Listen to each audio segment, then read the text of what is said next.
Welcome back to Air Quality Matters, and this is a conversation with Dan Hyde.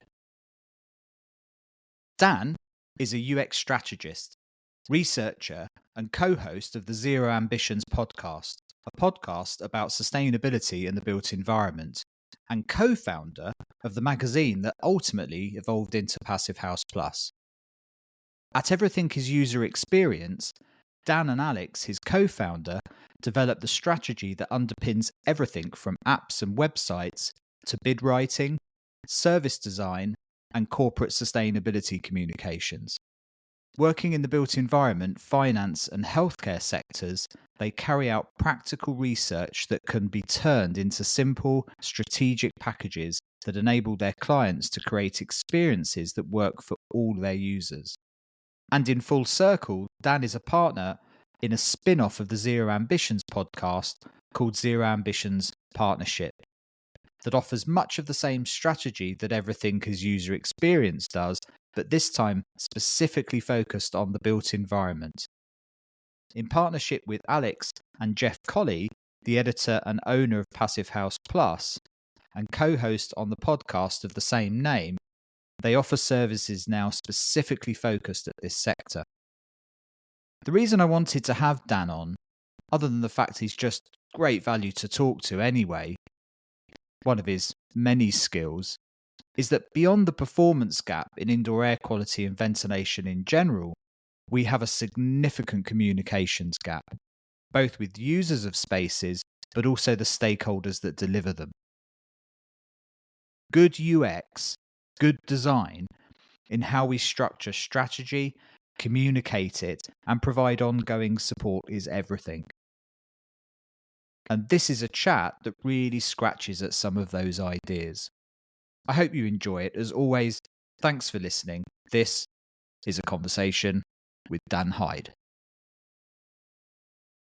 The first question I had for you, Dan, basically was, for listeners that might not be familiar with the term UX, what is UX and what is it to the built environment per se? Oh man.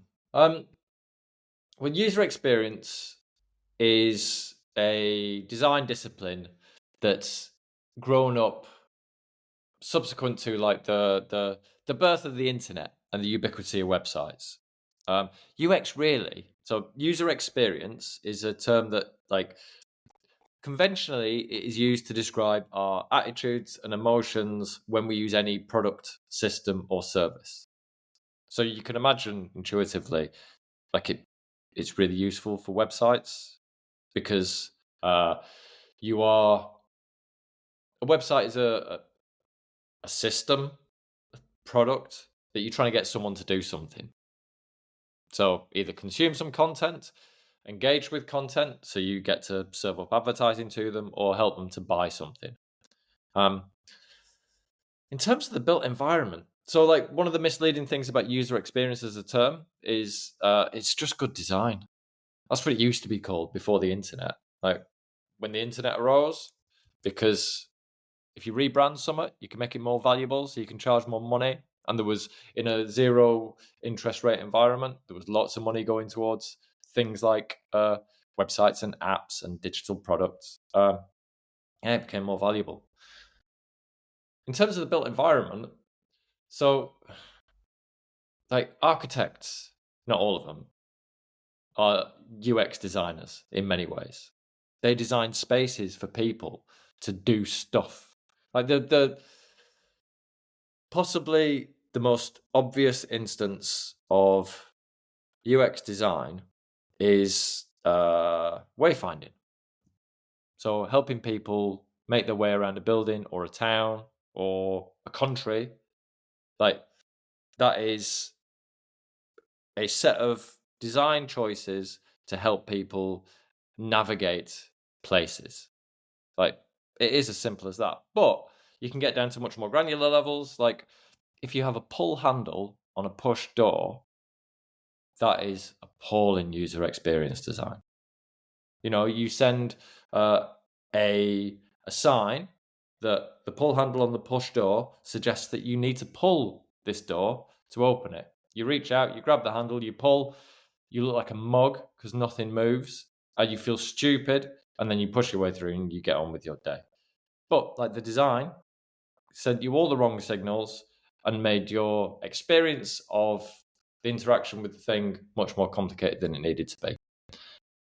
Like, the thing about UX is lots of people think it's about websites, when really UX is just about people. So the way we are framing it now is UX strategy. So our agency is called Everything is User Experience. And we call it that because we get the value proposition in the name. Like, everything around you is derived of or contributing to some kind of user experience. Like, where we're selling this in corporate circles, how we are framing it is that UX strategy, so the ideas, the concept, the strategy underpinning the achievement of a goal, it's about aligning an organizational goal with the needs of all the stakeholders in the value chain. So, basic website example, you want to sell product, but you need to make sure, so the website itself needs to enable a swift journey from having an interest in a thing to finding the thing you want to getting to the checkout to making the purchase. But there are all sorts of other people involved in that value chain. So there's the people running the website, the people making the product, the people shipping the product, the people fulfilling the order, the people facilitating the financial transaction. Now, if you transpose that to a situation like the built environment, you have, so in the creation of a building, like, you've got all sorts of people involved in that value chain. We're working on a project with Energiesprong at the moment, which is doing resident research for social housing tenants who've been through a deep retrofit project. And that's been a fascinating exercise because the experience of the process is fundamentally determined by the performance of the people, the actors in that value chain. The organizational goal, Energiesprong, is bill reduction, demand reduction, decarbonisation. The goals of the tenants are health, comfort, and demand reduction, which results in cost reduction, like in terms of their bills. And then you've got all these people involved in the value chain, the people providing the technology, the people facilitating the residents, the people installing the technology, and you've all sorts of interactions that go on that determine whether these projects are perceived as successes or failures by all the different people in the process. If you want the project to be a great success, you need to make sure everyone's happy all the time, or as close as damn it.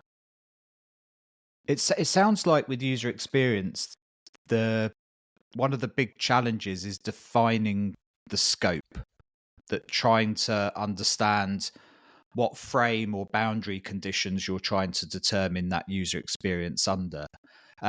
It's because, to use your internet analogy or website analogy, I think most people can make the mental leap with user experience that there's a physical user experience of using a website, and how you understand users, their flow through that website, what those calls to actions are, how clear that information is presented, whether the buttons even work properly on the website, all of these things, you can see how UX design was born out of that world. And equally, with digital marketing and digital media, we were able to collect data to understand the metrics of people's flow through those types of platforms or websites. So there was contextual information that we had that we may not have had before with traditional marketing, say.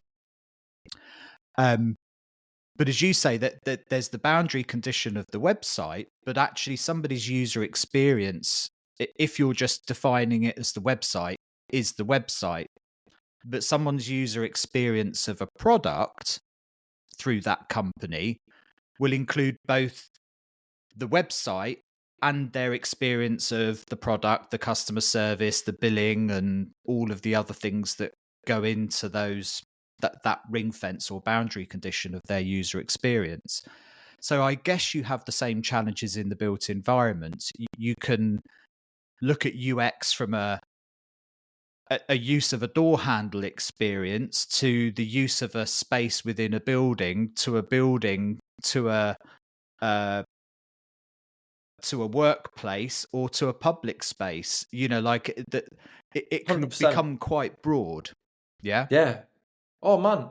So what we haven't addressed there is like what we haven't addressed yet rather is like so much of it is about setting up expectations.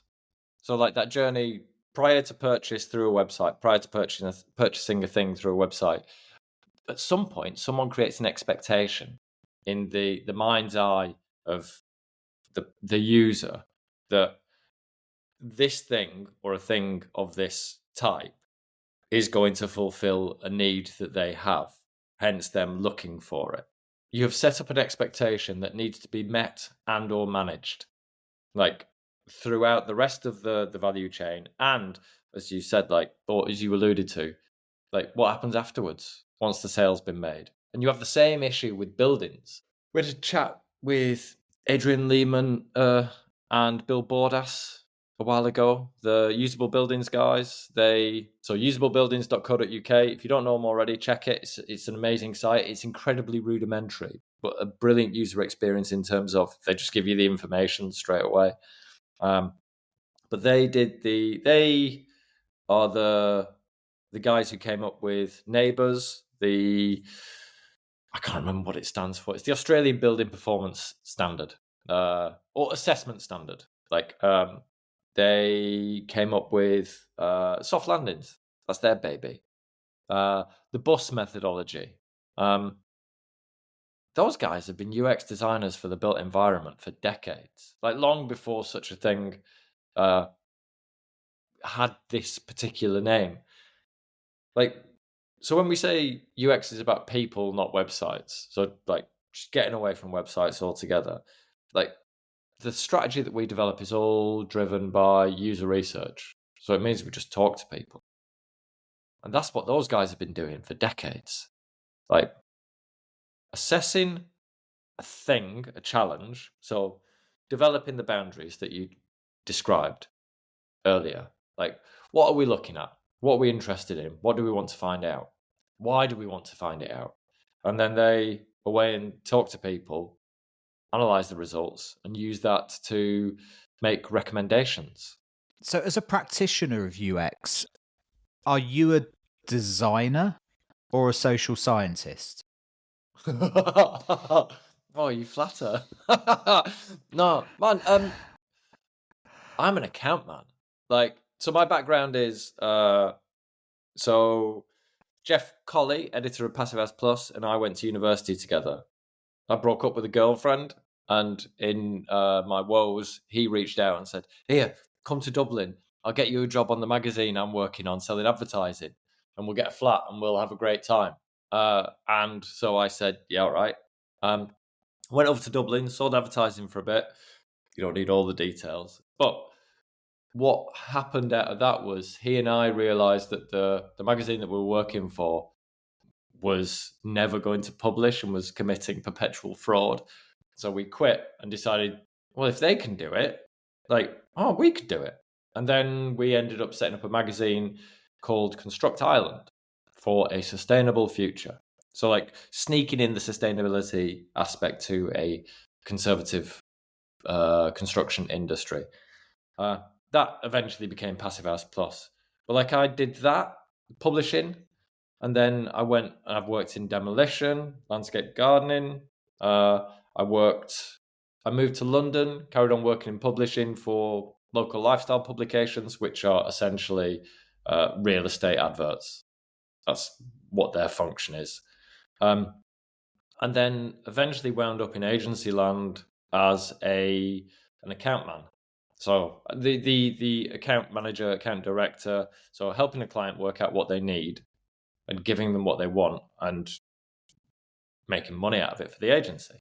So I was the facilitator between the client, the designers, the developers, the copywriters, the strategists. And as a consequence of doing that for the best part of a decade, working within the financial services sector, like I became a brand strategist. I was doing messaging strategy, campaign strategy, because I've got a weird existence where I've touched all sorts of things. Like it was easy to make a transition into those things. And so there I worked with my co-founder, Alex Blondin. He was our head of digital there, and he and I working on website projects for our clients. We started hiring in heavyweight UX strategists, like because we realized, well, we need to get someone to work out what this website needs to do. And we worked with these guys and we realized, this is what we're doing. But this guy calls it UX strategy. And I realized that I've been instinctively applying some of these ideas and methods to other things I was doing, like campaign planning, like coming up with advertising or working out what to do with video content. A client says to you they want a video, and I can't be bothered making more videos that people aren't going to watch. So like, all right, well, what do you want to do with it? How are you going to maximize the value out of it? What channels do you want it to go into? How can we build it so it's going to work in a variety of circumstances to fulfill the variety needs for a bunch of different stakeholders within your organization? Like if you want to do an ego-driven piece, like to satisfy the important man and give him his 3 minutes on camera, we can do that. But why don't we? Because no one ever watches those 3-minute talking head videos. Why don't we think about it strategically and do something a bit more interesting and break it down into chunks that you can use on social media that mean that people will actually see it and use it all to lay a breadcrumb trail? How can we do the interrogation during the interview part and turn it into copywriting, like verbatim quote making, to make it seem more vital, more interesting, more human, and all sorts of stuff like that? And we did the same for animation, blah, blah, blah, blah, blah. Anyway, realized I was doing UX, but from the strategy side rather than the delivery side. So I don't tend to do wireframing or stuff like that. I do the side where we get the brief right, where we seek to get the brief right up front. Like by that I mean people often have a sense of what they want to achieve, but they don't know how to achieve it. So getting back to property, people know they want to put a building on a piece of land. So they don't just draw a picture of the building and say, away and build that. Like they get in surveyors, they get in lawyers, they get in building designers, architects, specifiers, all sorts of people. But in order to do a good job, you have to know what's the purpose of the building? Like, who's going to be using the building? How are they going to be using the building? How long does this building need to last? Is it going to have that purpose for its whole lifespan, or is it going to change? And we were doing that for like corporate projects, from marketing to communications. And now we're doing it in the built environment in all sorts of strange and unexpected ways. Yeah, and that's what I want, and I suppose that's what the initial question is about, is what is UX to the built environment? Because the interesting thing is that we build buildings for people as we make products for people. And so you can see the place that user experience and design has in that. And from what you're saying, a lot of your work is about defining those boundary conditions, understanding and creating the structure and the conditions to understand and deliver what good looks like in whatever environment that UX is operating in. And one of the challenges we know we have in the built environment are these gaps. We've struggled with the performance gap. We're trying to deal with carbon emissions and embodied carbon, the technical problems. But one of the big pieces is the use of those spaces and how they deliver for the consumer that was intended for, and that is the user. of that building. And that's what's fascinating to me broadly about UX, is how it closes that gap, how it starts to make that more successful. And for me personally, coming from something as esoteric as air quality, it's very analogous to that in a lot of ways. You have the physical challenges and the technical challenges of delivering good ventilation, whatever that is, and the products, the design, the skills and labor, all of the same things we have in the broader built environment context. But one of the key pillars to success of good ventilation and air quality outcomes is the user. And what we haven't been able to answer anywhere near well enough yet is how we create a good user experience when it comes to ventilation and air quality, especially as it is so esoteric and long term. You know, whatever about poor design, meaning every time you go and try and push the door open, you realize it's a pull handle and vice versa, and that you get lost in buildings, and those immediate, acute, poor user experiences, often with, and even perhaps with thermal comfort, that can be quite an acute, immediate experience. If you get the building thermal design wrong, people will be cold or uncomfortable or experience drafts, right? But with air quality, so much of it is long-term and chronic that we really struggle to join the dots for organizations. That's whether it's new build, delivering new houses, or social housing that you and I work with an awful lot, trying to deliver good outcomes, whether that's damp and mold or better air quality and so on. User experience is such a critical pillar. The user of that space is such a critical pillar, but we just haven't managed to join that dot. And that's what I'm fascinated about this UX conversation, is what that brings to the table, because we haven't done that yet, not even close. Yeah. Well, the thing is, in the built environment, we don't tend to, or the forces driving the built environment don't really care about people. Couldn't care less, because if you think about it, so you reference like air quality, thermal comfort. Man, speaking from a UK perspective, we do not expect comfort in our homes, particularly. Like, our homes are badly built. Like, I don't need to offer you any particular examples, because like folk can Google them. Like, we've all heard enough. Like the parlor state of the new build market, like the dearth of quality that's available, like the reliance on drafty old, or sorry, not the reliance, the desire for older built homes, because they are felt to be more reliable in terms of the build quality, even though they're leaky, drafty, and they've been changed in use to an extent which may be causing the systems to fail in some regards. Like, you've no open fireplaces anymore, so the ventilation quality is the ventilation system is fundamentally broken. It doesn't exist anymore. There's nothing drawing heat through the house, nothing drawing air through the house. Like, that system is gone. Yeah, we live in the same one. Yeah, we don't really care about people. Like, the built environment is by and large assets, the creation of assets to be bought and sold. The people are incidental. Like, there are rare occurrences where people are at the heart of the creation of a building, but like, they are few and far between. And this has been, like, referencing Bill and Adrian. Like, this has been one of the themes of their work for long time. Like, the lack of consideration of people.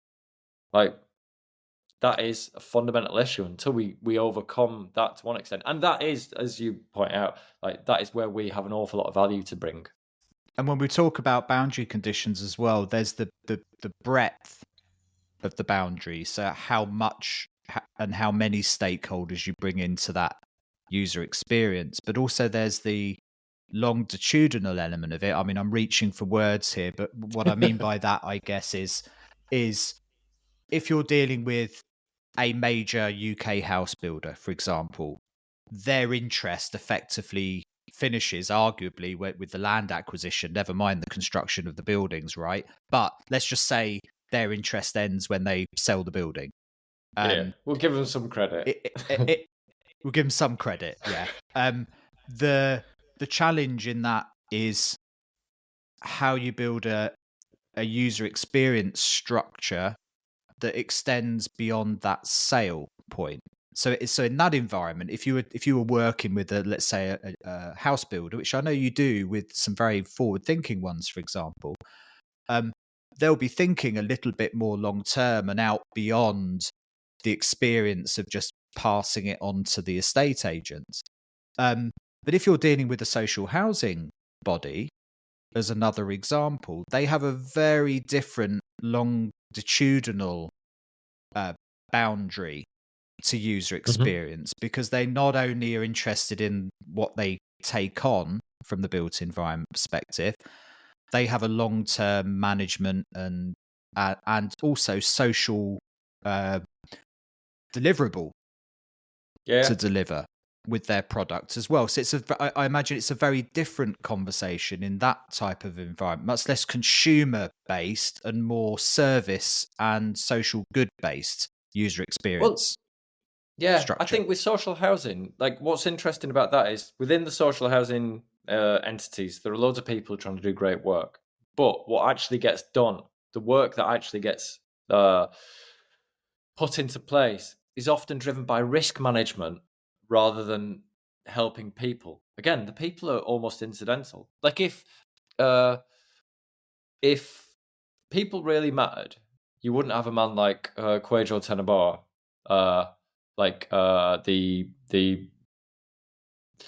the Twitter and Instagram figurehead who is a social housing campaigner or a quality of housing campaigner. Like he wouldn't exist if those organizations were really focused on helping people. Like, unfortunately, and I'm not trying to damn everyone with this statement, but like the truth is, like what motivates those organizations is risk management rather than making their customers happy. Like that's Is that a nature of scale? Is that a nature of scale rather than intent, though? Do you think those organizations are full of amazing people doing amazing work, trying really hard to make stuff work, but the political and economic structures surrounding them don't facilitate that. They facilitate something else, and this is where. All right, so this is where what I said earlier about like the alignment of an organizational goal with the needs of all the stakeholders in the value chain. So what is the organizational goal? Often, so to your point about scale, it's about protecting the institution. That's what happens when you reach a certain scale. And the organizational goal is not about creating happy tenants. It's about protecting the institution, which means that you have a lack of alignment between stakeholders in the value chain. So the asset managers are trying to protect the assets. The CLOs, the customer liaison officers or the resident liaison officers, they have a different set of priorities. Then you have like fragmentation, like woeful fragmentation within these organizations.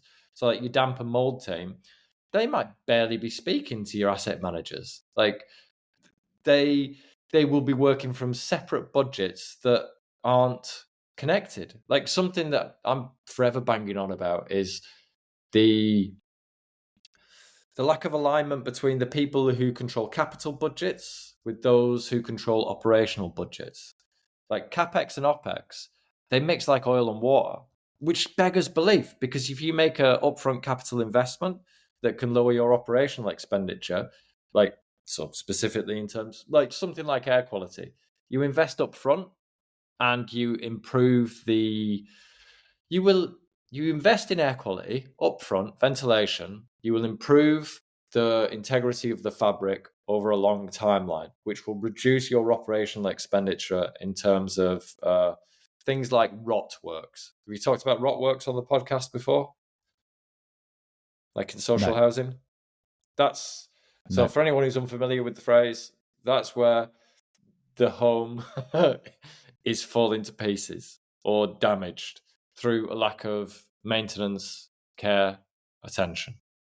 And I think you're dealing with all these sorts of contradictions. So there might be within the corporation's brand, their value proposition will be about making nice homes for happy people and improving quality of life.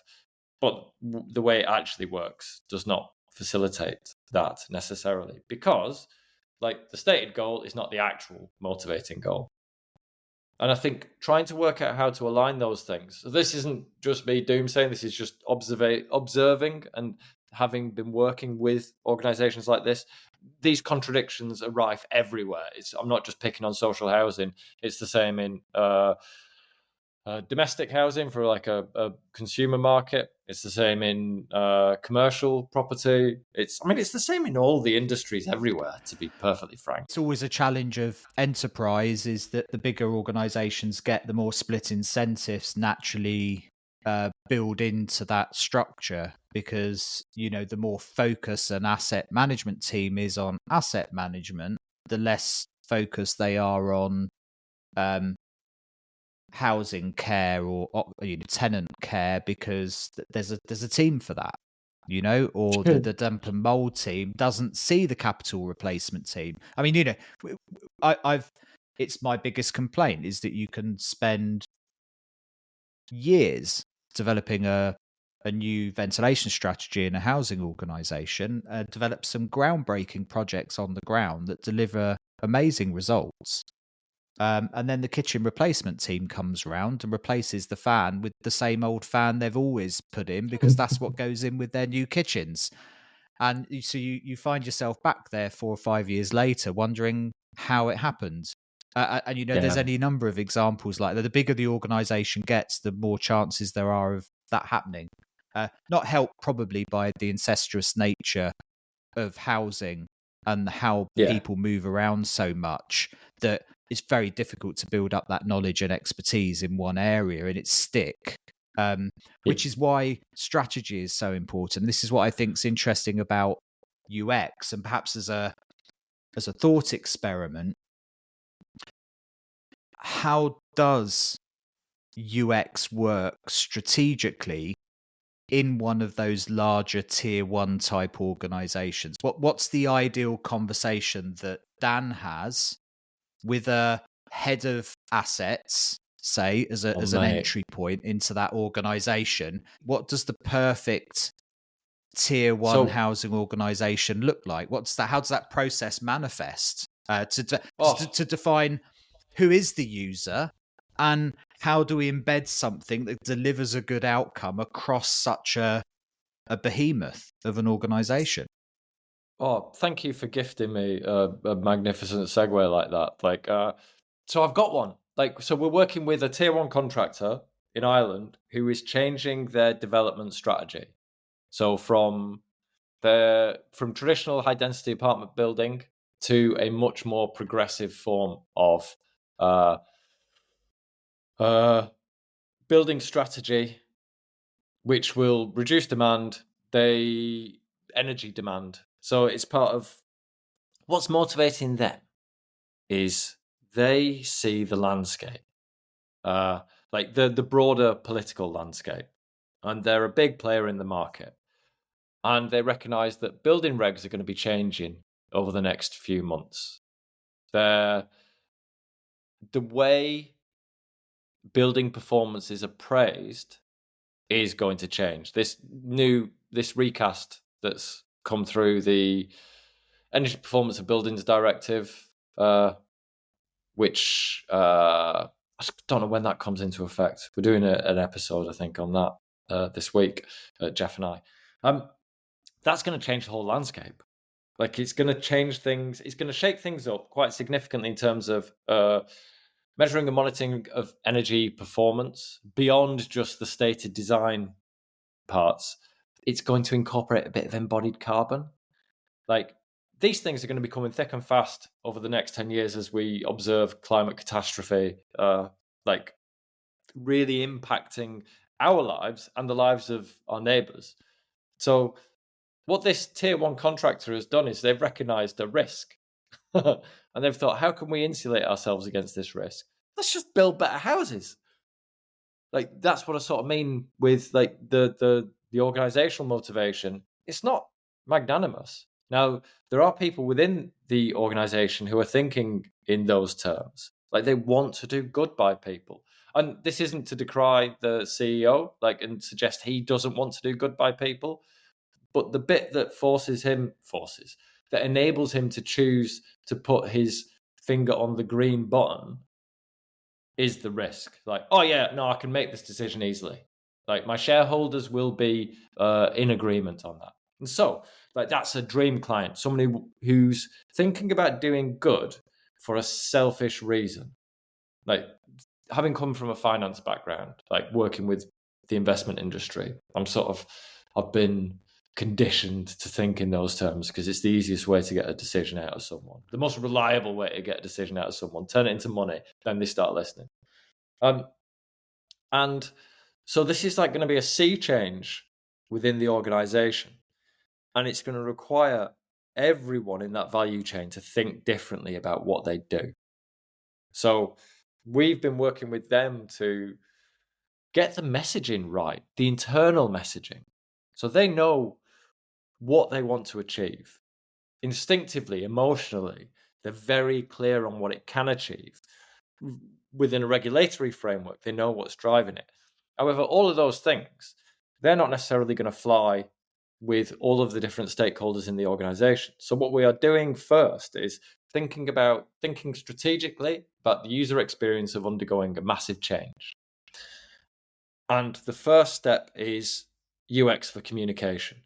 How do we get the right information in front of the right people in a way that they can remember, that they're able to retain and then recount to their peers? And so how do we create an organization of evangelists for this particular cause? And when you're talking about better building, people who work on building sites, they live in a state of perpetual frustration, because they often find themselves not being able to do the job that they want to the quality that they would prefer. They're just in and out, working to whatever targets or deadlines they've been given. And it's really hard work. And with so many competing priorities and difficulties and pressures on cost, to be able to say to a workforce, to be able to communicate to a workforce, here, we actually want you to build better homes. And we're going to give you the support and means to do that. And then at the end of the day, you're not going to be proud of the number of things you've done. You're going to be proud of the quality of your work, first and foremost. And so first thing we've done is work with them in terms of designing a presentation which was delivered to senior stakeholders from across the value chain. So as a tier one contractor, you've got all your internal personnel, from marketing and sales to your architects and the people, your contract managers, the CEO, and you've got your contractors, the people who do the actual work, and your site managers who are sort of that 1 foot in, 1 foot out. And they all need to be brought on board and given information that's going to convince them, convert them, and enable them to become evangelists. So that's the first piece of work we did. And it's not necessarily, it's not necessarily successful immediately. You can't know how these things are going to fly, when you first do them. Something that I say a lot is getting things wrong is part of the process. Get the same thing wrong consistently, that's not it. But within user experience, you see people try things all the time and change them. Websites evolve because they need to, because you come up with an idea, you test it out, you observe the response, and you adapt and you move forward. And so that's what we've done with this first phase of communication. Now we're moving into something much more substantial, which is going to be long term. It's a really dense piece of research.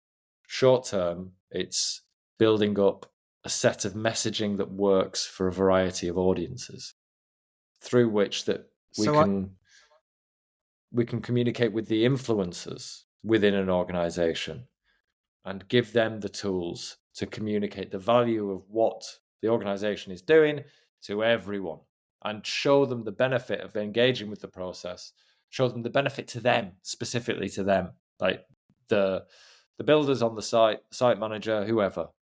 Sorry. Yeah, I mean, it strikes me what you're saying, Dan, that there's quite a strong element here of organizational change management, that user experience isn't just about what's on the surface, the brochures that you produce and the presentations, that quite often there's a lot of systemic change embedded within user experience.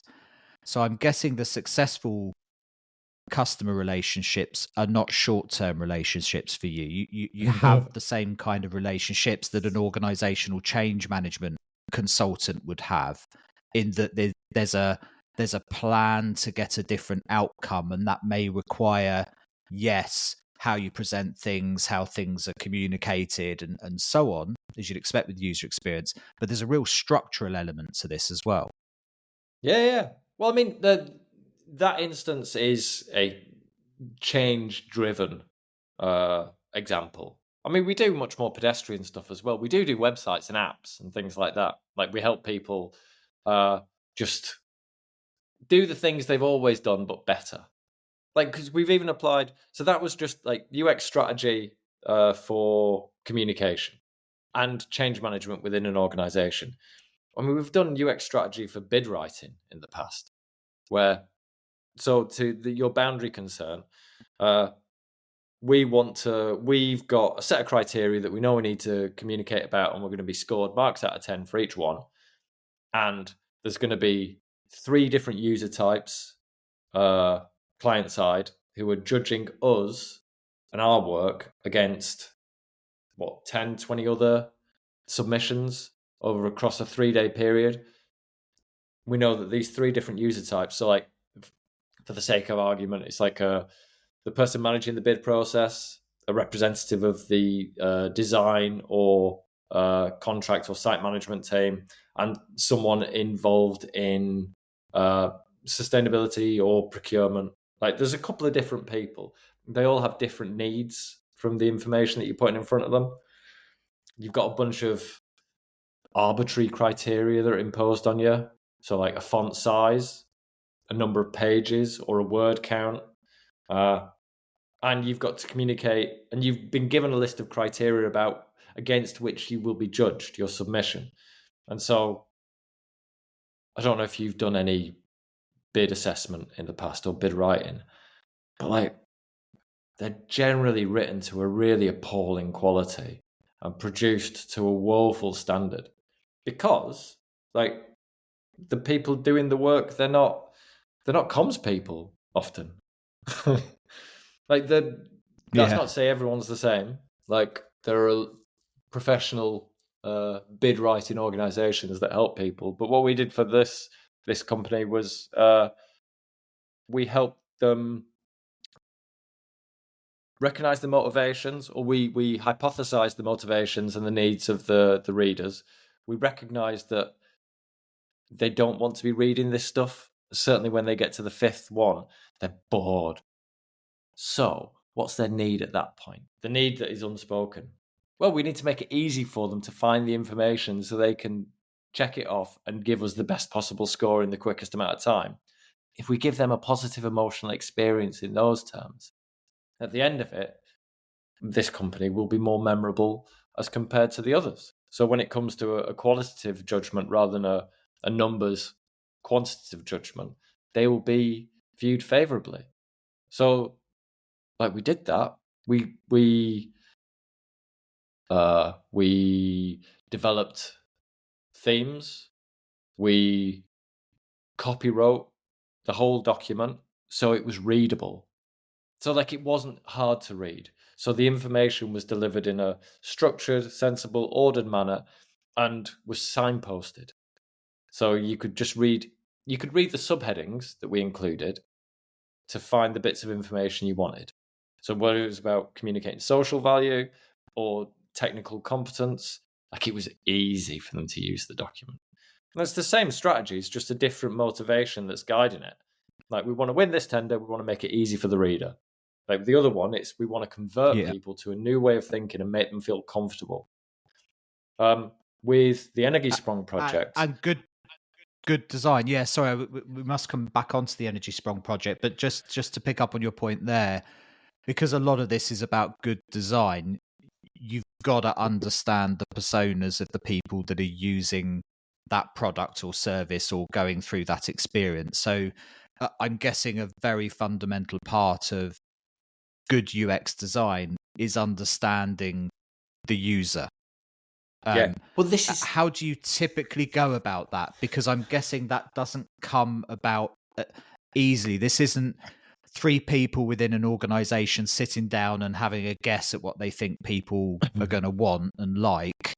That there's a much more sophisticated. It normally is, yeah, I know for sure. But if you're running the show, I'm guessing it's not, right? That there's a much more sophisticated approach to doing surveys of people, doing interviews, understanding the drivers behind people's choices. We probably don't do nearly enough of that within the built environment. A lot of the reasons there's a performance gap is often because we assume people are going to use something in a certain way or understand how it works in a certain way. You know, that one of the big challenges at the moment in retrofit is moving people across to heat pumps, and all of a sudden everybody who's used to combination boilers and instantaneous hot water now having to have a hot water cylinder for the first time in their life. So their user experience of both the information they've been given, what they've been understanding about how this is going to work, the pros and cons of running out of hot water for the first time in their life versus energy efficiency. There's a huge piece of user experience there that's failing when it comes to heat pump deliverables, because we haven't thought through how people are going to interpret and use and what their experience of that entire process is. That would be a good solid example, I'm guessing, of missing the point. That absolutely rings true. Like, what we've found, so having worked in a corporate environment, we do a bunch of pro bono work with impact startups as well. So like people who are on the beginning of their business journey, possibly a couple of businesses into their career, but with young companies and within the built environment at all levels, like product level and like a developer level. What we have found is that consistently, no one has any clue about their customers really. Like, no one knows anything about them. They've never done any research. They've done lots of guessing, and they've relied heavily on anecdotes and the loudest voice in the room. Like, they are the ones who get to decide what happens and who we heed. So what we do now, so you're absolutely right. What we do is we talk to people, we interview people. So a basic process is we will, all right, so using the Energy Sprung case study, so we're just wrapping up the first phase of that project. So that was Energy Sprung are working on a comfort plan proposition. So the comfort plan is like an ESCO, an energy service company. So the idea is Energy Sprung deep retrofit a social housing tenant's home. Then, by reducing the energy demand, they reduce the cost of their energy bills. The differential in cost is then used to service the debt that was accrued to pay for the deep retrofit. So, effectively, the resident gets slightly cheaper bills, but a warmer, more comfortable, healthier home. And this is supposed to be, I mean, it is the proverbial no-brainer. However, it's always more complicated than that. We did if anyone's interested in seeing more, check our LinkedIn channel, Everything is User Experience, or Zero Ambitions podcast, or myself. We presented the first round of work at Future Build a few weeks back, a month ago, whenever, doesn't matter. I'll stick some links in the show notes, Dan, for people as well. The way the process works is Energy Sprung wanted to know more about how to develop this proposition to turn it into something viable. So, is it affordable? Do the tenants consider it to have been a valuable process? What did they value? Blah, blah, blah. So we do the way any of these processes work, and this is a standard process, whether we're doing a website, an app, whether we're coming up with product, or we are assessing the broader value of an actual physical product. We did that recently. We do a workshop with the client to assess the brief. So we interrogate the brief. So really, why are you asking this question? What's really important? All right, so this sounds really important, but why is it important? What's motivating that? And so we distill the brief into its most. We prioritize the various asks, and sometimes we rewrite it completely because this interrogation process reveals that what the client is asking for isn't actually what they want. And clients come to people like us because they don't know how to resolve the challenges that are in front of them. We are specialists. That's why they come to us. So there's no reason they have to have all the answers. If they did, they'd just be doing the work, wouldn't they? So we do a workshop with them. Then we develop a hypothesis based on the brief. And then we do a workshop with internal teams. And so the standard form is we do a workshop with, and when I say workshop, it's just a conversation. We have a chat with senior leadership team, and we have a chat with people who are more boots on the ground, coal face, client facing. Because there is often a significant dissonance in opinion or understanding or assessment of what the challenges actually are. And then we report back on this internal perspective. So conflict, dissonance, agreement, and where we see the way forward. So what strategy we think we need to fulfill. Then we agree the goals for a research phase with the client. So we work with the client to develop a structured questionnaire, which will enable us to find out all the information that we want. And so this is a bunch of territories for a conversation that we have with their residents, their users, their customers, whoever. A bunch of specific questions, and then we decide what kinds of users we want to speak with. And that's where we develop the profile. So we work from the client's perception. They might be more informed. Some are more informed than others. They might have developed their own profiles, which were conjured out of thin air, or they might have data about their customers, which they can lean on directly. We've had instances where a hypothesized customer type or user type just absolutely doesn't exist. We couldn't find them anywhere within the system, which is fascinating. Fascinating to us, probably quite boring to everyone else. Yeah, so an assumption by the organization that there was a persona of some description as a customer of theirs that actually, when you scratch the surface, wasn't apparent. In anything that you were looking at. Yeah. And that's what happens when an engineer invents a persona, or a salesperson invents a persona, or those 3 or 4 people sit in the room and go, right, Jesus, we've got to figure out who we're selling this to, or who this is for. Right, who is it? Well, I met Susan last week. She was a right pain in the neck. This is what she said to me, and bang, your persona is basically derived from your latest experience with a tenant. And all of a sudden, exactly. That informs an entire process and structure within the organization that then, surprise, surprise, doesn't deliver. Yeah. And then we just away and do the interviews. And so it's a chat. I mean, it's just like this, to be perfectly frank. The questionnaire we don't use. I mean, we use it as a checklist, but it's important. So we are a bit different in the research that we do. Of course, I'm going to say it's highly skilled and all that sort of stuff. But we are weird in the way we go about it. We just have a chat with folk, and we lead people through a conversation, but we allow them to take the reins and tell us what is important. So if we ask a specific question and the subject doesn't want to answer it, like they answer a different question, we let them. We don't correct them because there's something interesting. Like they're telling us that what we're asking isn't important to them or not as important as this thing. They change the terms of the conversation and we interrogate why. And eventually we'll get back to asking our question.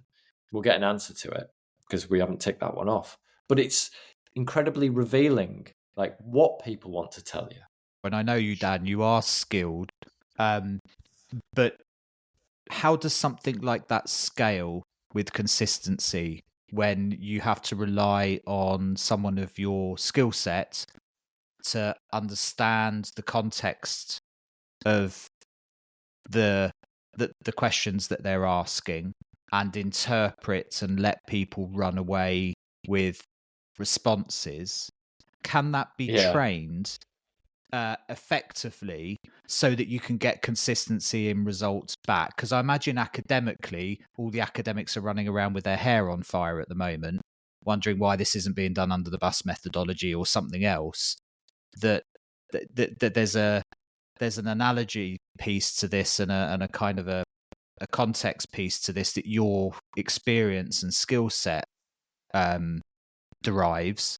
Yet if you were to hand that over to a 22-year-old postgraduate kid and say, look, you've got to go and interview 50 people as part of this project, how does something like that deliver consistency for a customer? So we've developed a methodology for just this because we work with impact startups. They haven't got much money. Yeah. Like, so where they... Like this sort of customer research, it's often perceived as a cost, when in reality it is an investment in learning what your actual job is or what your company actually does.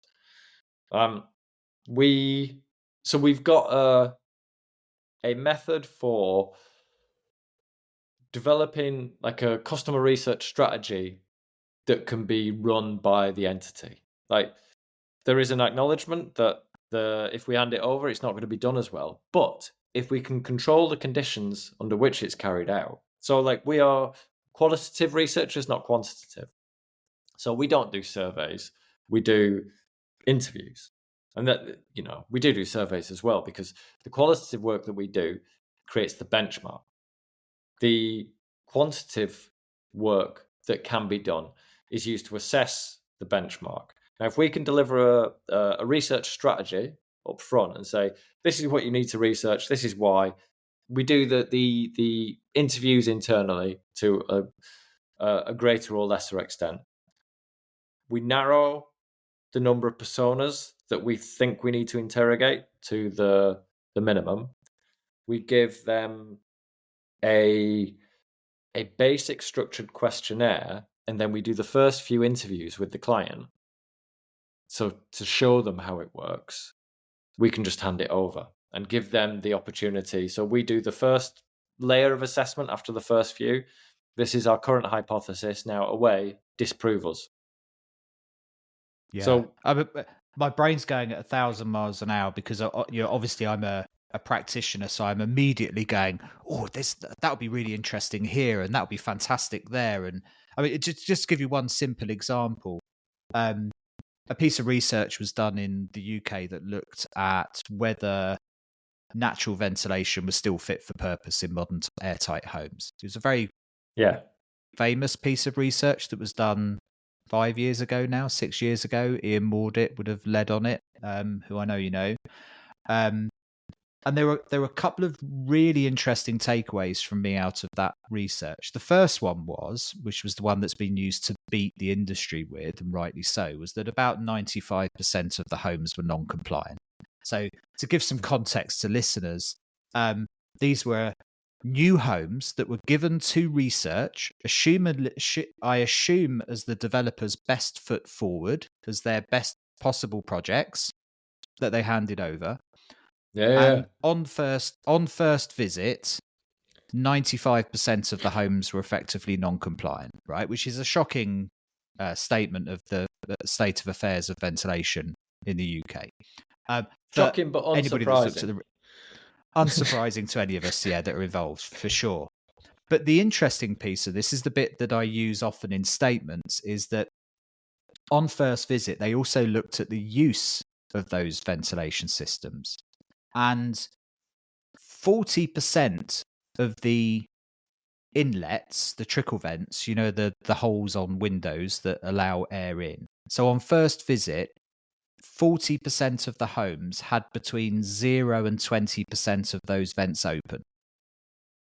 So what I often describe to people in my talks is that in the UK, based on this study, 95% of the homes were non-compliant with the regulations. But even if they had been fully compliant, the majority of them were being used in a way that wouldn't have delivered a good outcome. So even if they had, you wouldn't have got a good outcome. So there's a huge piece to be done in ventilation, in not only presenting what's being delivered in a property better so that people understand it, but looking at habits and user behavior and understanding, because presumably people in these new modern airtight homes were making decisions for a reason to behave in the way that they did do. And we don't understand that at all yet. The feedback around the isolation switches were that the control switches for the ventilation are a bit inconvenient because they're up so high, because people were using the isolating switches to turn the fans on and off because they didn't understand how it worked. In Scotland, they introduced CO2 sensors in master bedrooms as part of the new regulations. And I can't remember off the top of my head, but something like 20% of them, 20% of the people surveyed thought that they were carbon monoxide alarms, not CO2 sensors. And certainly something like 80% of them were never given a handover and a description of what the thing was. So we've got to do better, particularly with something like ventilation. There's a huge step needed. And one of the interesting pieces about my work is it's similar in some ways to user experience in that it's quite niche. I tend to focus on air quality and ventilation, which is a very small fraction of housing, often with these organizations. But like user experience, it's omnipresent, which means there isn't a corner of housing supply or management that doesn't need to deliver decent ventilation. So I end up dealing with the voids teams and the condensation teams and the capital replacements, the same as you do. So it becomes change management in nature, because you're dealing quite strategically and structurally with those organizations to deliver change. But there's this huge void still, even if you get the internal pieces right, in crossing that gap between the delivery of ventilation and people's use of it.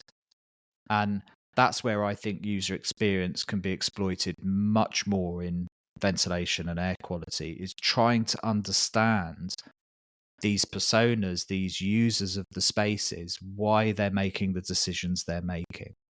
Because we don't even know if it's simple or not. If this is a simple fix or a complicated fix, because nobody's really looked at it, not at scale and not in practice. Academically, there's some research that's looked at habits of window opening and things like this, but it's not being applied in practice in industry, whether that's private rented or socially rented or private owned sector. We haven't applied that kind of principle of user experience and knowledge to ventilation and air quality yet that I've seen. Because we don't care about the people. Like, as an industry, there are aspects where people within the industry are motivated to care about people, but as an industry, you don't make money out of people. You make money you don't make money out of giving people the best possible service and the best quality of life. You make money by selling them stuff. So shifting product, that's the goal. I think, so your point about people not understanding how to use a ventilation system, that's absolutely on point. That's our experience of. So we do. So the first phase of research. So the way Alex and I frame it is, because we've been doing this so long, we can do 4 interviews with a persona or user type, and we are confident that we can pull out the key themes that need to be interrogated further in a research exercise. By the time you get to 10 interviews with a persona or user type, we are very confident that we know what is important, and we can stop there often, like shift it to a quant approach. By the time we get to 17 interviews, now we're getting the outliers, which reveal hidden value that you're not going to find. People who are subverting the system in ways that you couldn't possibly expect, and getting something else out of it, for good or for ill. Like, who knows? Because this is the thing, we never know quite what we're going to get.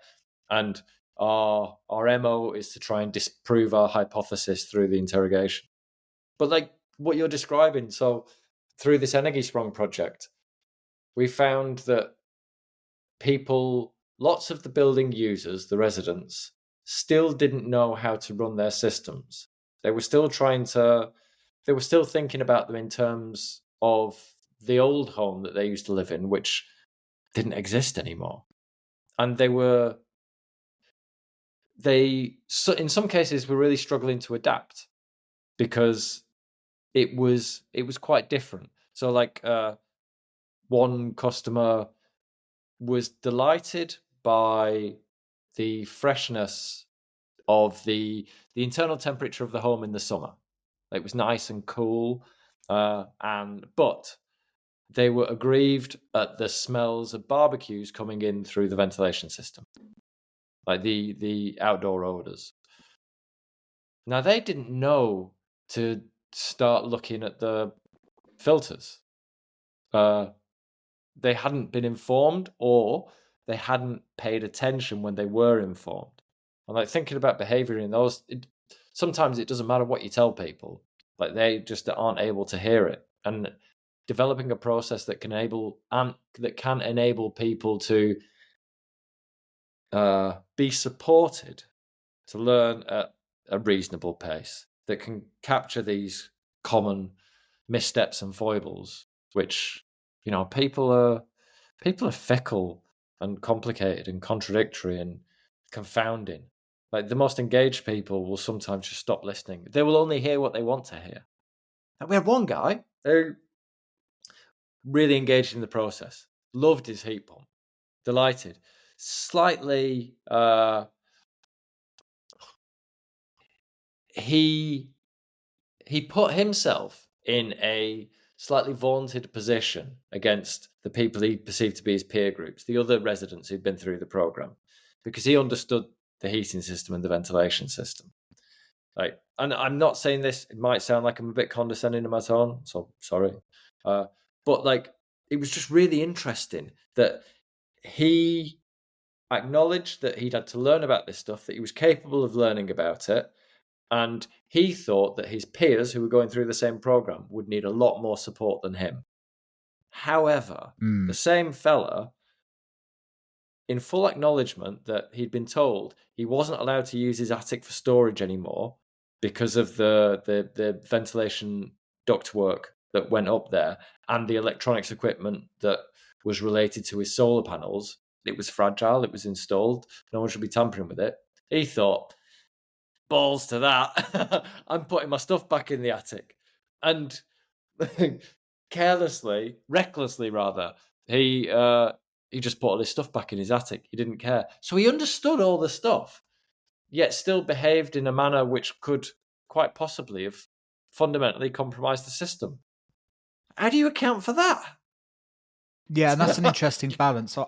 I often talk about this in ventilation parlance with housing providers, in that part of your job as a provider of something is to park stuff, is to say, I've done my piece and I've done it well, so that if you are dealing with an outlier, when there's an issue down the road, you can say, well, look, we delivered authoritatively what we could, in that circumstance, and you chose to operate outside of the norms, and that we can't control that. That's one view of it, right? In that you say, look, we have an obligation, a moral obligation, to have delivered a sound retrofit with good ventilation. And we did that. We provided the right advice. We put ducting out the way as much as we could in the attic. We advised people not to put stuff up there. It's delivering the right flow rates. Objectively, we did our piece. And then somebody chose to throw their suitcases on top of the ducting when we told them not to. That's beyond our control. And now they're complaining they've got damp and mold or poor air quality because there's no air coming into the bedrooms.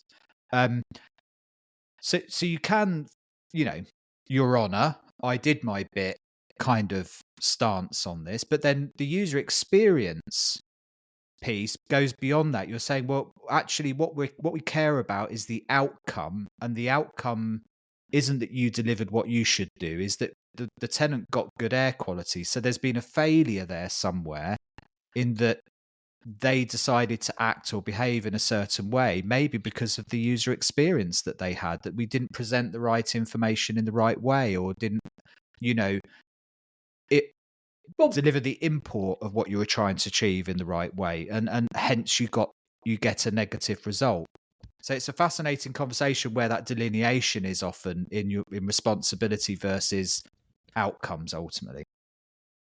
This is an instance in which I think UX as a practice or a way of thinking is really important for the built environment in all sorts of facets.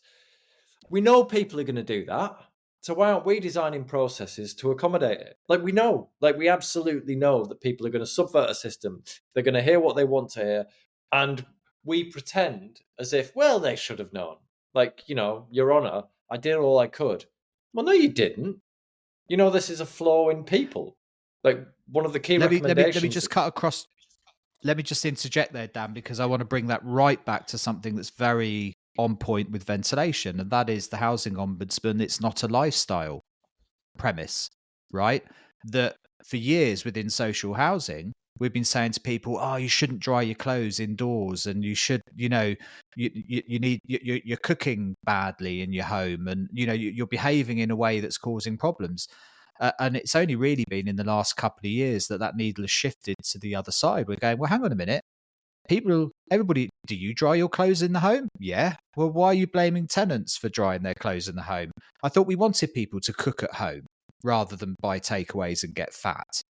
Well, then, yes. So why aren't we designing homes to deal with people drying clothes on radiators and cooking in the day? Yeah. Right? That's a really good example of, from an air quality perspective, of what did you expect? Yeah. Well, so the drying clothes, I think, it's a really fascinating one, and really boring. It's fascinating in all its glorious mundanity. So at the research, one of the significant changes that residents faced was they couldn't dry the clothes on the radiators because the radiators run at a lower temperature more consistently. So where we are used as in Britain and Ireland in particular, we are used to turning on the heating, putting your wet clothes on a hot radiator, fast blast, dry your clothes, get on with it. Done, gone, can't do it. That's a behavioural change, a cultural change. And I say cultural because it's more than just drying your clothes. It's your expectation of how you live in your house. It is a pattern of behaviour that you have lived with for decades, that you will have been taught by your parents, not your parents' parents, but we haven't had central heating that long. But it is to take that away from someone is a wrench. And if you don't give them the means to understand what's happened, why it's happened, and how they can mitigate the impact of this change. So what the residents have learned is I can't use my radiators to dry my clothes. However, if I have a clothes horse and I do my washing in the evening, and I put my clothes on my clothes horse in the spare room or in the living room or wherever, overnight they will nearly be dry, because in this case they were living in a better insulated, warmer, more consistent ambient temperature. So like the temperature didn't drop overnight. Like it drops a bit, presumably, but it's also been ventilated better. So that the moisture that evaporates out of the clothes is taken out of the house, boom, gone. So they're not dealing with, so it's easier for the clothes to dry. And it's just they have to learn a slightly different way of living in their home and doing things that are familiar. But if they're not educated about it, they're just going to be pissed off. So we know that this is a change that people are going to have to face. We know it's going to be an emotional discomfort because people tend to be made uncomfortable by any sort of change. So why aren't we? So one of our recommendations is, are we briefing residents of this at the start of the process? Like it's a little detail about how your life will change, and it signifies an expectation for like some fundamental things about how you use your home are going to have to change if you participate in this program. And it's one that you can grasp immediately. Unlike, you can't understand what a heat pump is going to be like, shifting from a gas boiler. You might not be able to imagine what it's like to not have hot water on tap all the time. You might the tap's big enough, yeah, fine. Tank's big enough. But like this idea, like, oh, I'm gonna have to change how I dry my clothes. Oh, like, oh man, it's an easy one to connect with someone. Anyway, yeah, that was just I wanted to get your thoughts on data, Dan. I know you had a fascinating interview actually on your podcast there a couple of weeks ago with the chap from Scotland, German guy. Oh, Falk Blale of Utopia. Yeah. Really interesting. So I know you got quite excited about this subject. So I just want to bring that in because I'm guessing one of the things that developed the UX framework, particularly in the context of websites, was the ability to track data and understand user behavior in a very granular form. How long your mouse is hovering over a button, do you press it, what was the call to action success rate, A and B profiling, all of these things that enabled digital marketing and user experience to refine and understand user behavior. In the context of the built environment, we're significantly moving into an era of data coming out of the built environment, not only our energy use, but increasingly the environmental outcomes within the building. So we can see at a very granular level people's reaction to changes in the built environment. I'll quote Switchy from Social Housing, for example. They have a fuel poverty index, a national fuel poverty index, because they have enough of their sensors nationwide that they can see the heating behaviours of tenants in social housing and can understand whether people are at risk of fuel poverty, but at a national level, see whether people are turning the heating on later during fuel crises and things like that. They can see very big and granular patterns out of that data set. They can understand if an intervention has created the outcome that was intended, as kind of a lot of these IoT companies, including the one that you were talking to that's more private sector focused.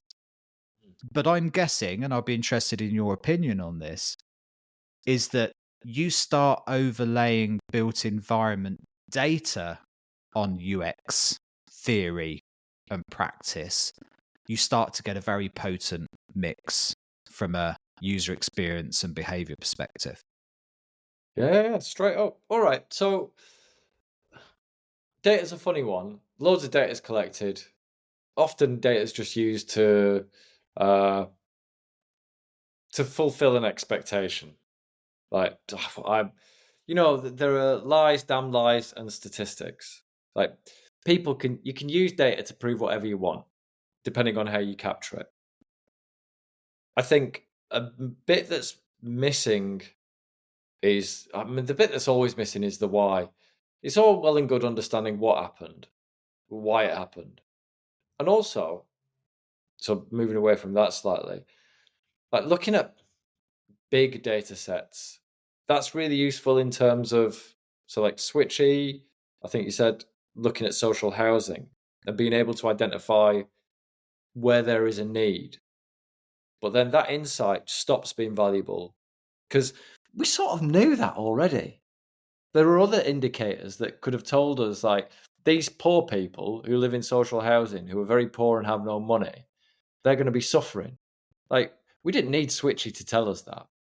I think where you're referring to the overlaying of data, there was something really interesting. We did an episode with Tanya Jennings, our mutual friend, who's now at Lewisham Council, formerly of Ealing. Yeah. We had her on the podcast to talk about an article that she wrote for Architects Journal, in which she looked at it was the map for poverty in her borough. And she looked Yes, I remember the this. map. Yeah. The map of COVID deaths. And it was the same bloody map. Like, it was the same impression. It revealed the same results. Now, correlation is causation in this instance. Like, poor people are dying for all the reasons that we've alluded to so far. Like, it's horrific. We didn't need data to tell us that, big data. Like, I think there are instances which it can be really useful. So we did website strategy for the low energy buildings database ages ago, and we interviewed a bunch of users. That's an AECB led project. It's a database which they're using to capture information for their carbon light certification scheme, which, if you've not heard of, it's just a really good set of building standards for new build, retrofit, step-by-step retrofit, extensions. Like, it's not passive house, which you might expect from an organisation like the AECB, but it's really good. So we spoke with some of the guys at UCL in their energy research department. They were their project was using ordnance survey data, LiDAR data, so radar from planes passing overhead, and smart meter data to build an energy map of the UK, a 3D energy map of the UK. Like, quite remarkable. They've been doing this. This project has been up and running for years now. And when COVID hit and everyone went into lockdown, they were one of the few people, like, rubbing their hands together thinking, oh, this could be interesting, because they are able to observe, not callously, just to be clear, professionally. They were thinking, like, we've never had this before. Like, we've got this benchmark data that shows how users use their home heating with smart meters in a sort of commuter environment. I wonder what happens when everyone goes home and they have to live at home all the time. And, what impact is that going to have on the use of home heating and energy use and all sorts of things? And he said, you know what happened? You know what changes we saw very quickly and in the long term? Nothing. No one did nothing changed. Like, usage stayed consistent. And their hypothesis, or their theory, was that people just didn't want to touch their heating controls. The same thing you could argue for ventilation, actually, in the lockdown, and also this post-hybrid working environment. There were very broad assumptions made in regulations and standards about the general occupancy of properties, and that's shifted quite significantly over the last few years. So while the use of those systems may have changed, the demand on those systems may have increased. So the outcomes may have changed, and that's something that perhaps the data could point to. The thing for data for me is, and I suppose it's the same as a website, you could argue, as you kind of have proposed, that you can make data say whatever you want pretty much, and I'd agree with that. But there is value in a website, for example, even though you well understand your personas, understanding how women are using your site versus men, and do you can you communicate slightly differently to get a better outcome because there's a 70% women on your website, or it may be that you're 16 to 22-year-old age group as opposed to 45 to 60-year age group. And do I communicate that in a slightly different way? And what that's translated to in websites is that when you go on websites, it says, are you a contractor? Are you a homeowner? Are you and it starts taking you on a different journey depending on your likely persona. And I can imagine within the built environment, in the same way, if you have the right data sets, if you understand both the persona of the people that are using the buildings and you can track their use of those buildings, you can start to refine how you communicate with them better and understand what's driving my missus to want the temperature at 24 degrees in the living room versus me sat there in my shorts and t-shirt sweating with her with a blanket over her knees as a classic man-woman thermal comfort challenge, right? But from an air quality perspective, what's driving a little old lady to turn trickle vents off in her windows? Is it access that she can't open and close them easily because she can't reach? Do we need to communicate something in a different way to somebody that's closing them because they've been fed the wrong information at some point?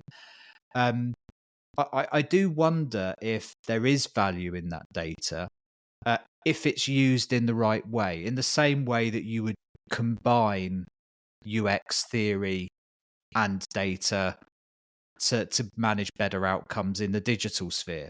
Because we are, whether we like it or not, we're digitizing buildings, and it's not going to be long before there's not many spaces you inhabit in your home that isn't going to be beaming out data in some form or another, and if that's combined in the right way, all of a sudden, it's like on Google Analytics, right? It knows whether you're logging in through your Mac or your PC or whether it's a mobile device or not. And what that's led to is people that develop those sites developing stuff that's very mobile orientated or Mac orientated or PC orientated so that you get better outcomes and better use of those spaces. And that's fed by data. You're absolutely right. So anyone who's interested in this perspective at all, I'd implore you to listen to that episode of Zero Ambitions with Falk Blale of Utopia. They are an IoT company that have a data platform that they describe them as an ESG tech company, environmental social governance. It's like an appraisal framework for judging the performance of businesses in a way that's not financial. So environmental impact, social impact, and quality of governance. So are you corrupt or not? And what Utopia do is they install sensors and they analyze the results and they advise on strategy for building management. Within whatever parameters they are given, but broadly it's demand reduction. So how do we reduce costs? And that is it. I'm being horribly reductive.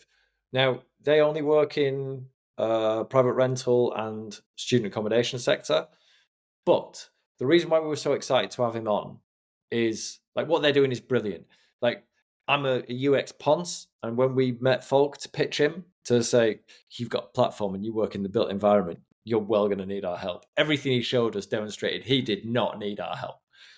In terms of the platform's development and its function, it is absolutely brilliant. What really excited us was... Head. Sorry, I don't want to interrupt your train of thought too much, but to flip that on the head, one of the interesting things with IoT and data out the built environment is that UX is so critical in that sense that if you don't get that right, you're not able to create actionable insights and sticky customers, which all of those businesses are in the business of scaling. And if they don't deliver a decent user experience, what you end up with is just the not another dashboard syndrome, where people are just looking at ziggy-zaggy lines on graphs and it has no value to them. So they if you've got a company that's making traction and has success in that environment, they are clearly getting UX right, as Switchy is with its products in a very singular way in social housing. They get elements of that UX right, otherwise they wouldn't scale. It's that simple. But this is it. They translate it into something human. Like they really we were excited because the key thing was they have proven a link between monitoring performance optimization of a building and, by implication, retrofit. They've proven a link between applying a proper strategy for those things, resulting in an increase in the asset's financial value, the building asset. So they've demonstrated, I think, 7 times return on investment from people who've engaged with them because they work with real estate investment firms. Now, as a company, they are probably not remotely relevant to most of your listeners. However, Folk just describes what they do. And they have this whole human level where, and when I say human, they're not just thinking about the end users, the residents, but they do. But they think about ways to influence their behavior.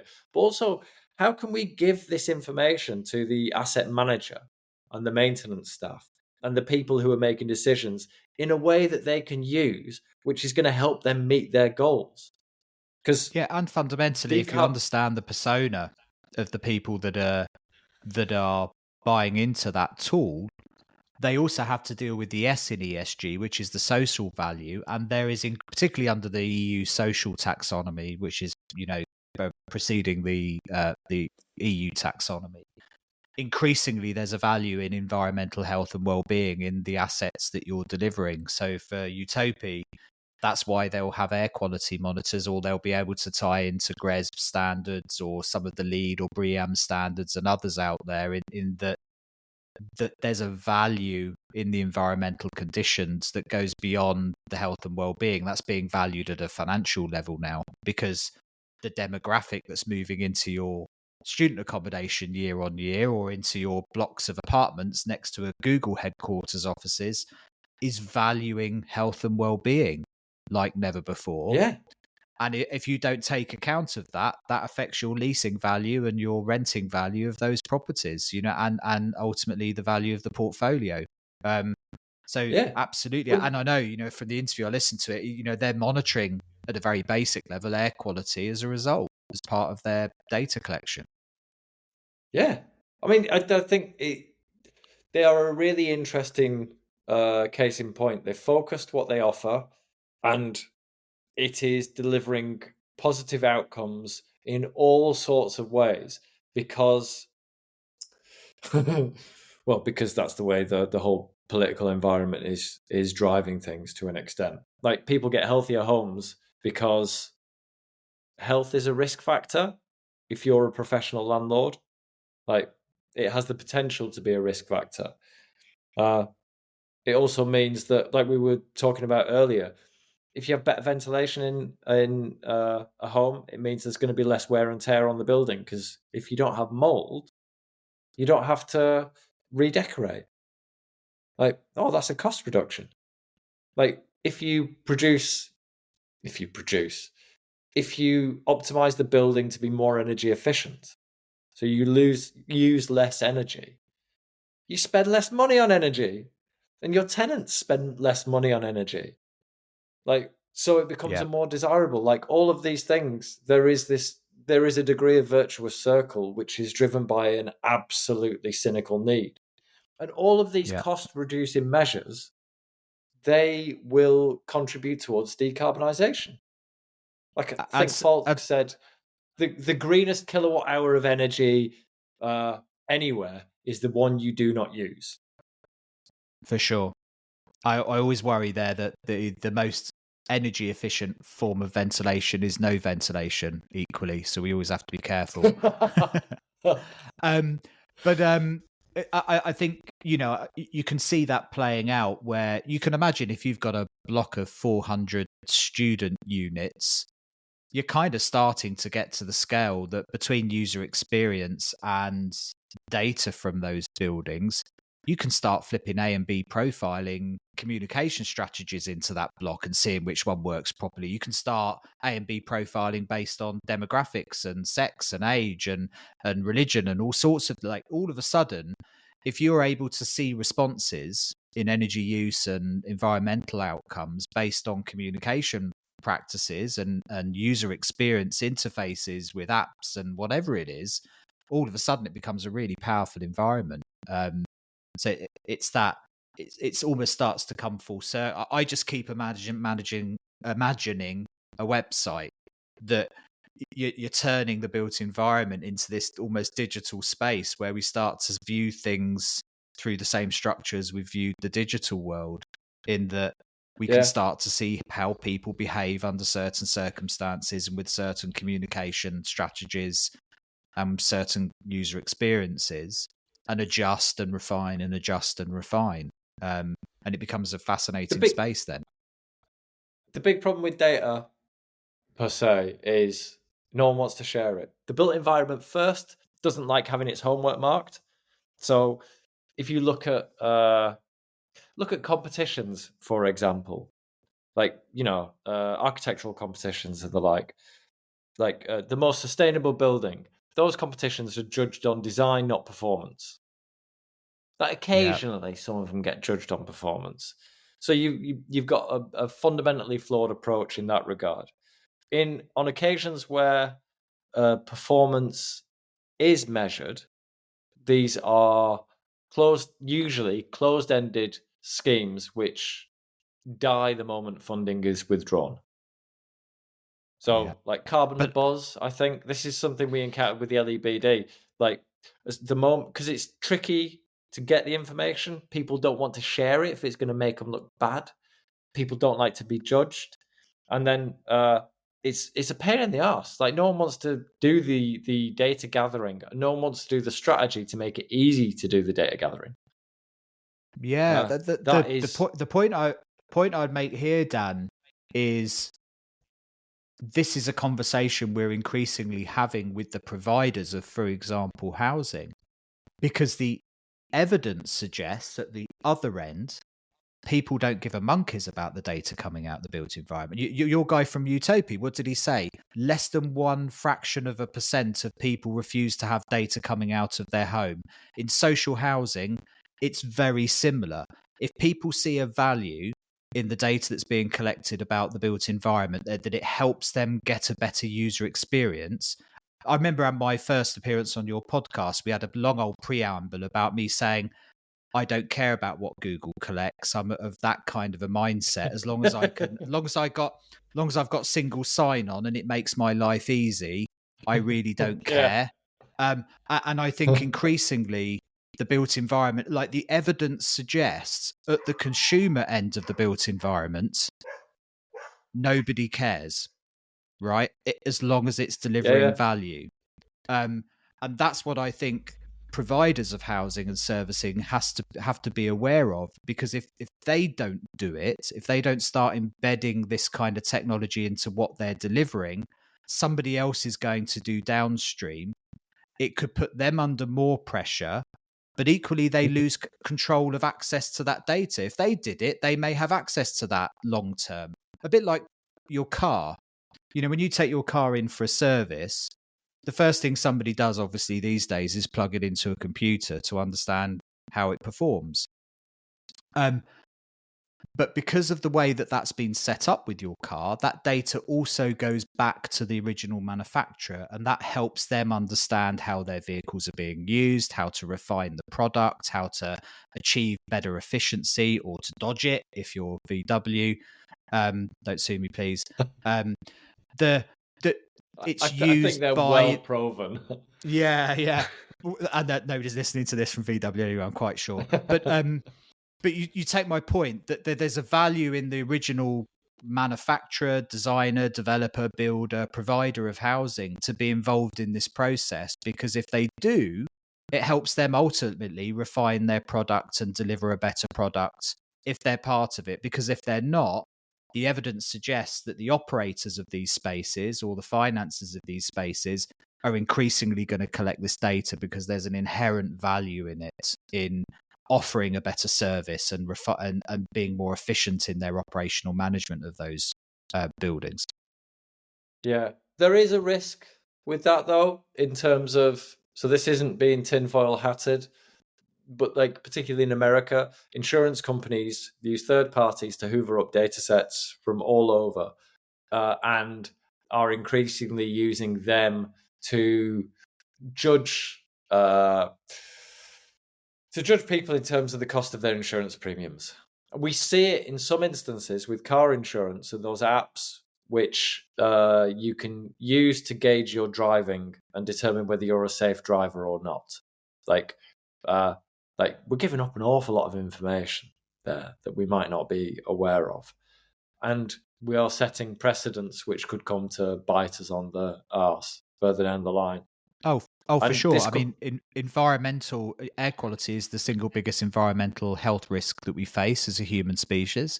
So if we start collecting that data, we're starting to understand and build a frame around probably one of the biggest healthcare impacts that we have on us from a risk perspective. You can well imagine that feeding into insurance and other things, for sure. 100%. And, this is something we're going to have to be aware of. But I think, so this again, it's like, this is where we use user experience strategy in terms of understanding what outcomes are desired, understanding how to narrow the user journey or the means of collection in order to deliver the best possible result in the outcomes and deliver to as few unintended consequences as we can possibly muster. Like at the moment, we're working with the National Building Control Office in Dublin to interrogate the publicly available BER data. So that's the Irish equivalent of the EPC, to see what we can learn.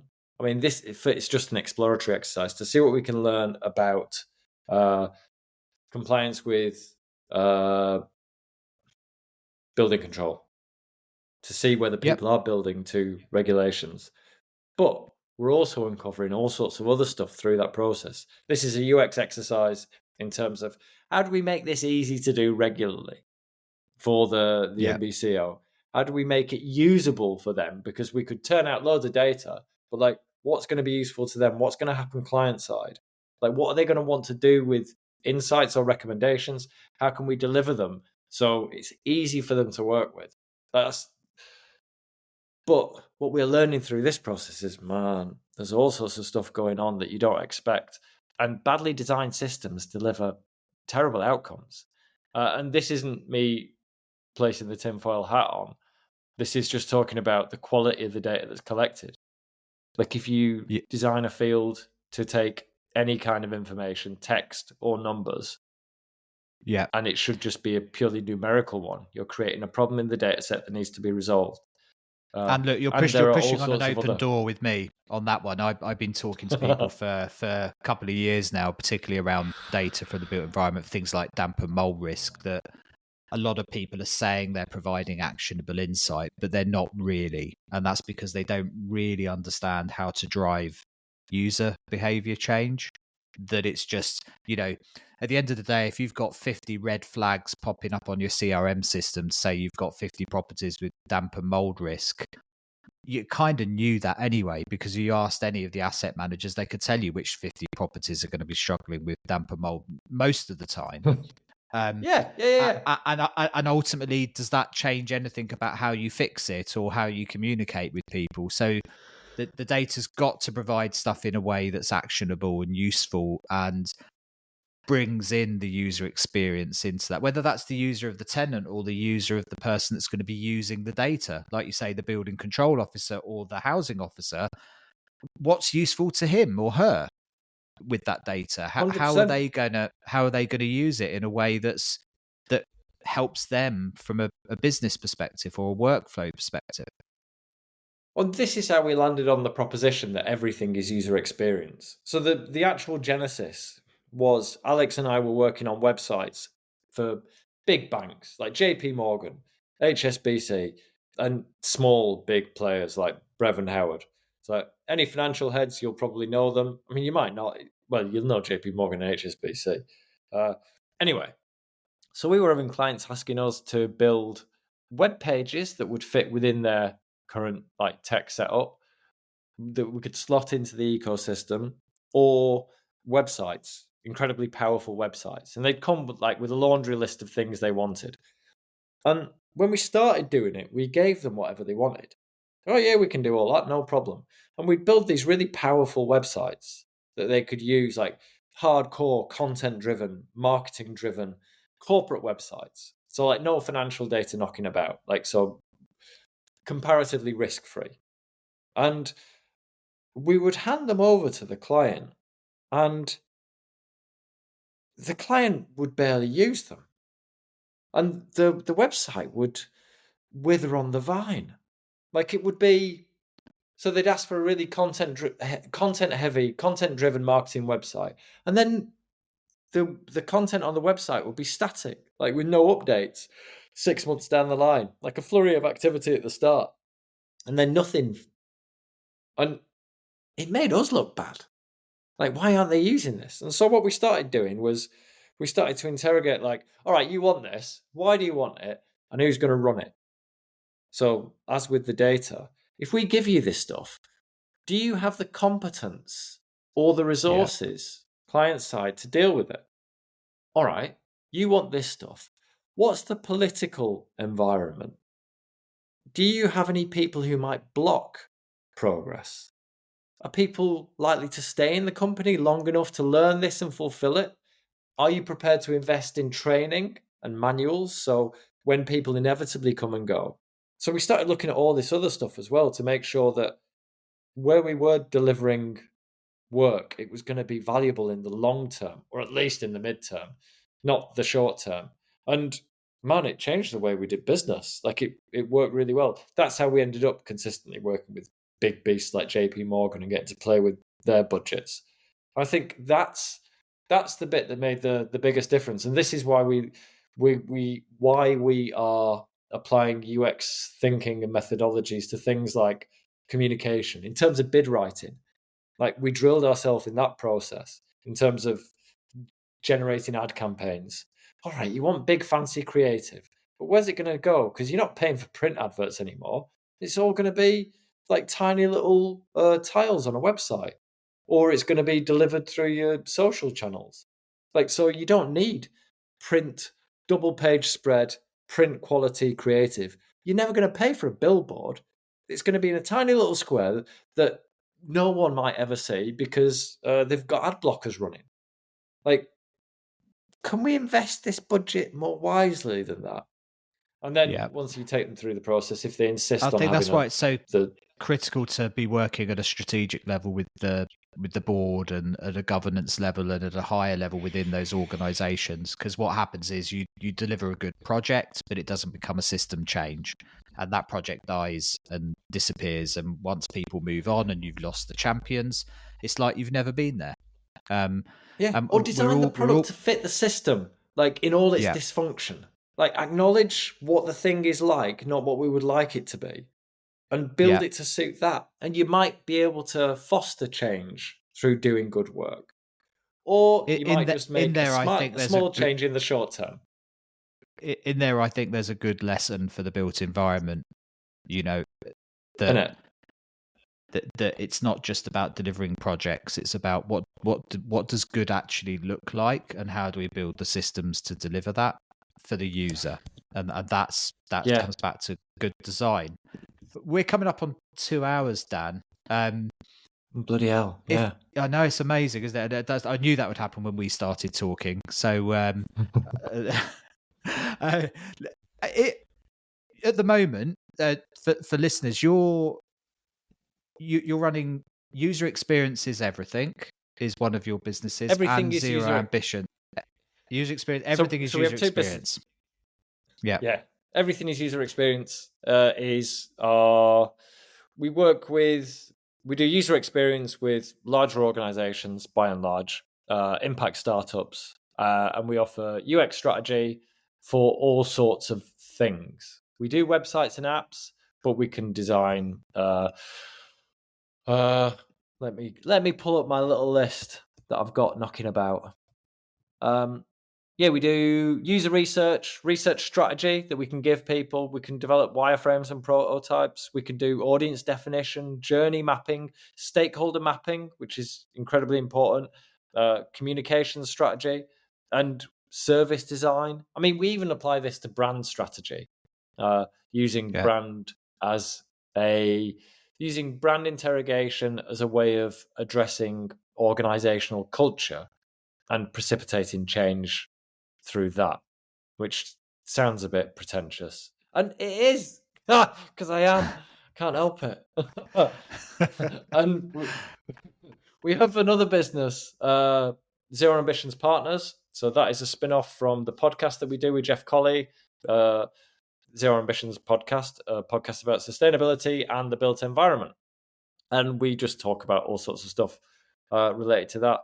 Ostensibly, they're the same business, except in one of them we say decarbonisation and sustainability strategy an awful lot more. We apply the same methods. We do much the same sorts of work, just with a very specific focus on the built environment. Yeah, and anybody that is listening to this podcast that hasn't checked out Zero Ambitions, do. It was one of the reasons I thought about doing the podcast in the first place was my experience of listening to something so technically competent in the built environment and the conversations that you have. So well worth having, and good people involved in it as well, who really know their stuff, So well worth checking out for sure. Cheers. When Simon says technically competent, in the subject matter, not necessarily the production. We still have teething problems there 2 years in. 3 years in. Jesus. That's the beauty of podcasts, I think, is that they don't have to be perfect. Dan, listen, it's been absolutely brilliant catching up with you today. Thanks so much for spending a couple of hours with me. Always a pleasure. And I hope people listening today have got something out of this, that UX and user experience and good design has a place, particularly when it comes to ventilation and air quality. Yeah. Well, cheers. It's been good fun. And anyone who's interested in talking about any of this stuff, like we do, if any of this sounds remotely interesting, we do free UX clinics with people. So we'll give you 3/4 of an hour, and you put the problem or challenge you've got in front of us, and we'll throw ideas back at you to give you a sense of whether you're even thinking about the challenge in the right way sometimes, or whether how you might go about resolving it. Like, we can't possibly know whether we've got the answers right, but we can do something interesting and probably useful quickly. And we do that. We do a number of them a week, so we just need to get them booked up. So yeah, find us on LinkedIn for Zero Ambitions, or the website is everythinguserexperience.com. We are the podcasts on all the apps. Yeah, pleasure. Cheers, man. All right, cheers for listening as well at home. Thanks a million.